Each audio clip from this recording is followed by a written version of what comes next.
Hey guys, welcome back. Well, we're going to continue off from where we left off on the last episode, which was day 3 of the Ozark Overland Adventure Trail. And we're going to finish up breakfast here and head on out and see what we can find. So it's supposed to be partly cloudy today, and I don't think any rain. Maybe late tonight, but I think we're going to have a pretty good day out. And as you can kind of see behind me, it's looking pretty good. We're right by a river. I'm not exactly sure which one that is, but I'll maybe pop up a map here and kind of give us a location of where we're at, and help give you an idea if you guys ever want to go down this trail. I highly recommend it at this point. It's very colorful, at least during this time of year, which this is the very end of August, so it looks like we hit it pretty much perfect. Any longer, and I think the leaves would have been hit the ground already, and we just had bare trees. So everything's looking good. So let's get to it.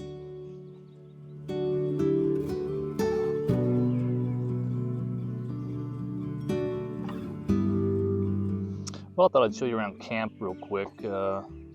Obviously that's behind us. Don't mind me, I'm gonna have my coffee while we're going on a little tour here by the river. I haven't been down here yet, so don't really know what to expect. All right, so we got the camera flipped around here.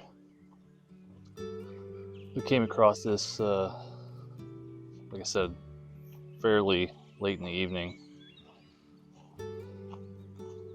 Didn't really get to see much outside of I knew there was a stream here.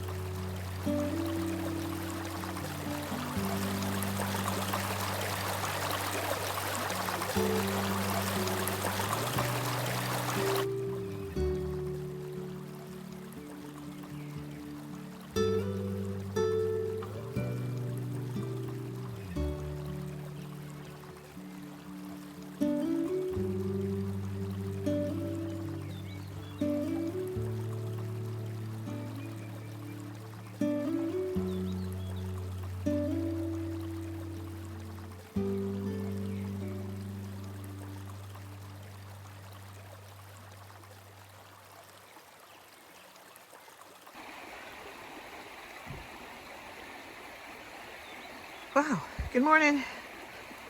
It's about 9:30 in the morning or so.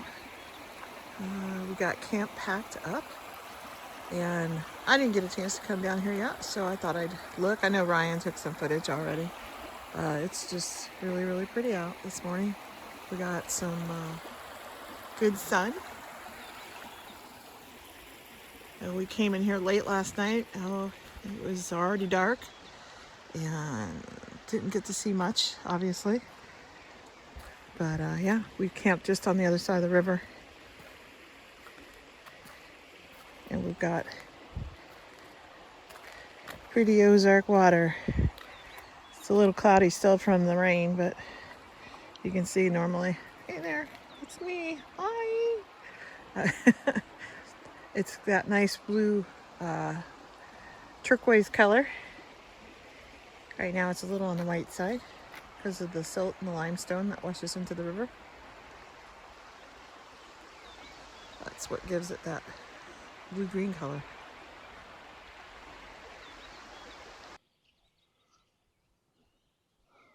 Here's our camp spot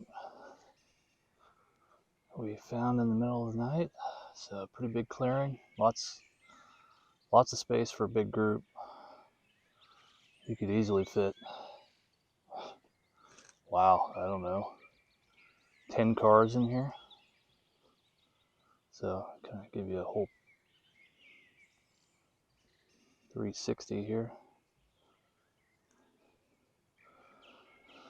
So lots of room. I think it's Even got a built-in porta potty back here if you're brave enough to use it.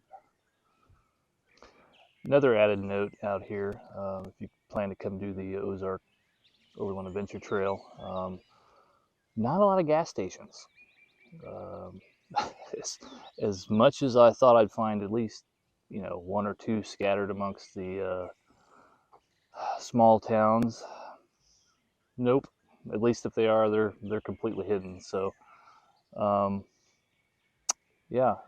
This morning we're also headed out, I think, to Dover is what we ultimately decided on, to go find some gas. But we're gonna have to completely disembark the trail and go find some gas and then reconnect. So a little later.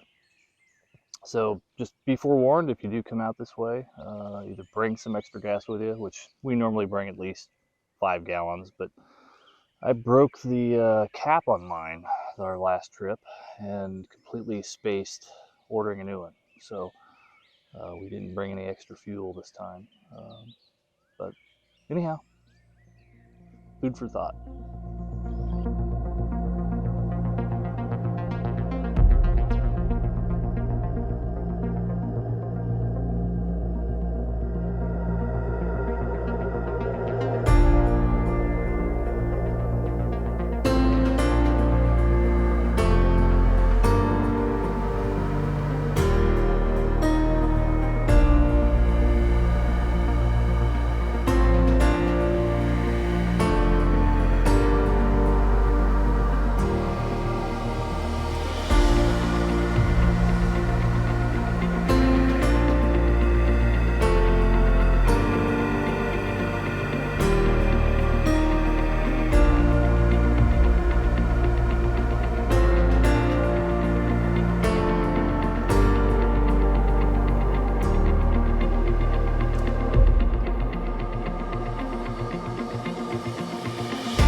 guys, well, we've stopped for just a little bit, take a break, and just so happens we're stopping at the Union Schoolhouse here in Arkansas. It's on day 3, I believe, if I have that my days correct, part of the trail. I'll kind of turn the camera around here and let's go for a tour.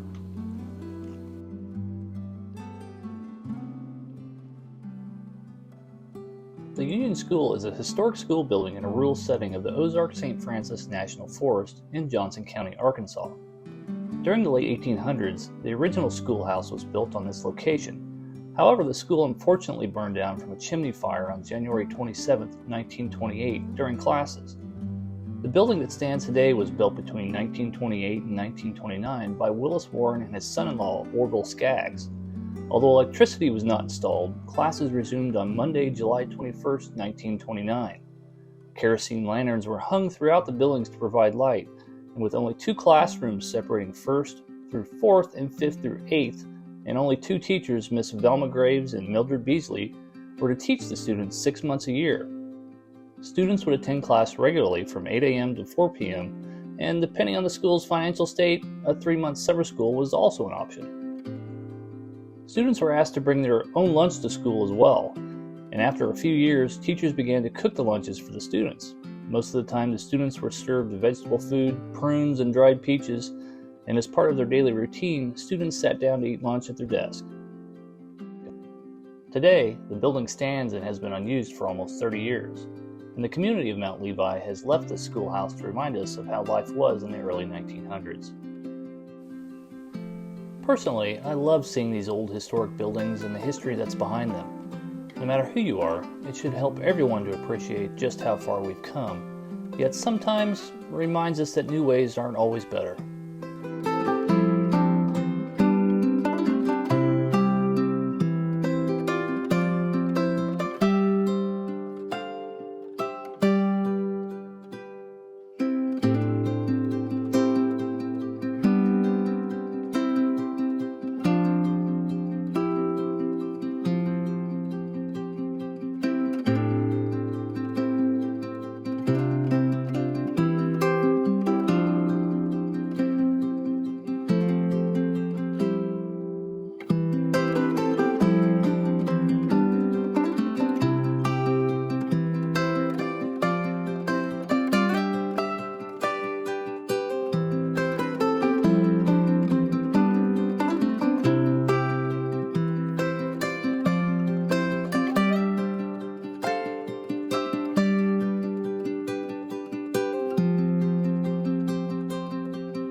Hey guys, well we're going to go ahead and close out this episode. We're headed back home. It's day 3? Well, 4 if you count all. 4th day, Saturday. We kind of gunned it out of camp this morning. We again had to find a campsite late last night, so it was 6:30, 7 o'clock before we rolled in, which meant it's dark. We had to opt for Ozone recreation area. We couldn't find any campsites that were really worthy of our standards anyway. There was some by the river, but we couldn't really find a level spot that I wanted to try to attempt to It was more pop so, the tent on. So more so there was heavy rain supposedly coming in, and we didn't want to be down by the river. yeah, there's that factor as well. So we chose the campground instead, which made for a quick setup. And then it was supposed to rain several times over the night, early this morning from about 2 a.m. all day Saturday, but we're still waiting on it to rain. So we dispersed really quick, set up camp, or closed down camp this morning, and kind of hit the road to go back home. So that's where we're at. We stopped and now we're in Ponca at the Buffalo Outdoor Center. Yeah. Running through the part of the Buffalo River National Park, or whatever it is. Is that what it is? Yeah. Yeah, I believe so. Buffalo National River. It's a whole recreational area. It's kind of like a national park, I would say. Feels like very pretty. Yeah, so great. But anyhow, just thought we'd end this episode here and wait till we continue on. We're pretty much went through all of the Ozark Overland Trail, and we've got a few spots that we haven't hit yet. But for the most part, we've got most of it done. So until next time, like, subscribe, and share, and we'll catch you on the next one. Thanks, guys. Thanks. Bye.